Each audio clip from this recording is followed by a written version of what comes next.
அனைவருக்கும் வணக்கம். நம்ம டெய்லியும் banking and SSC point of வியூல 5 கொஸ்டின்ஸ் கரண்ட் அஃபேர்ஸ்ல இருந்து பார்க்குறோம். இன்னைக்கு என்ன கொஸ்டின்ஸ் இருக்கு அப்படின்னு சொல்லி பார்ப்போம்.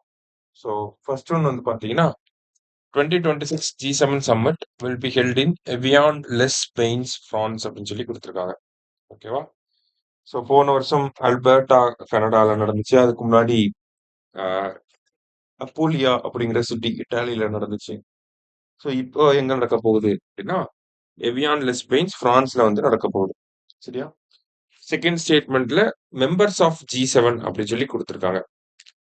ஸோ மெம்பர்ஸ் ஆஃப் G7 அப்படின்னா அதுக்கு ஒரு ஷார்ட்கட் இருக்கு. என்ன ஷார்ட்கட் அப்படின்னா ஜூஸ் வித் ஜிஎஃப் அப்படின்னு சொல்லுவோம். ஓகே, ஜூஸ் வித் ஜிஎஃப்.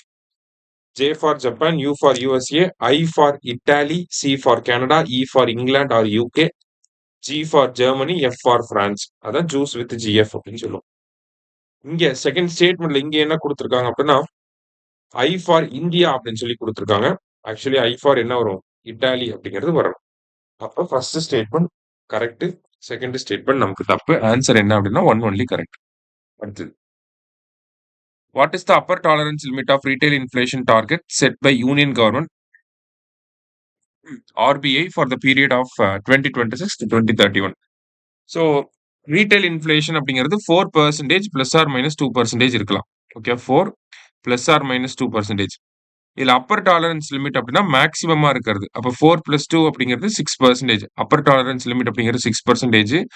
இதுவே லோயர் டாலரன்ஸ் லிமிட்னா 2% சொல்லணும். சரியா? The Union government has recently notified the inflation target for Reserve Bank of India at 4% with a tolerance band of plus or minus 2%. What is the duration of this newly notified target period அப்படின்னு சொல்லி கேட்டிருக்காங்க. So RBI என்ன பண்ணியிருக்காங்க அப்படின்னா 4 plus or minus 2 அப்படின்னு சொல்லி நம்மளோட retail inflation tolerance லிமிட்டை கொண்டு வந்திருக்காங்க. அது வந்து 5 இயர்ஸ்க்கு நடைமுறையில் இருக்கும். March 31, 2031 வரைக்கும் நடைமுறையில் இருக்கும். சரியா? அடுத்தது, on which date was the UDAN scheme launched and what was the route of its first flight அப்படின்னு சொல்லி கேட்டிருக்காங்க. ஸோ உதான் அப்படிங்கிற ஸ்கீமை எப்போ லான்ச் பண்ணியிருக்காங்க அப்படின்னா 21 October 2016. அதோட ஃபர்ஸ்ட் ரூட் என்ன அப்படின்னா ஷிம்லா டு டெல்லி. லாஸ்டா, the modified UDAN scheme is scheduled to be implemented for a period of 10 years during which time frame? UDAN scheme 2016ல லான்ச் பண்ணதை இப்போ வந்து கேபினெட் கொஞ்சம் மாடிஃபை பண்ணியிருக்காங்க. அதுதான் மாடிஃபைடு UDAN ஸ்கீம் அப்படின்னு சொல்றாங்க. ஸோ அது எப்போ வரைக்கும் இருக்க போகுது அப்படின்னா 2026 2036 வரைக்கும் இருக்க போகுது. இன்னைக்கு 5 கொஸ்டின்ஸ் பார்த்துருக்கோம். தேங்க்யூ.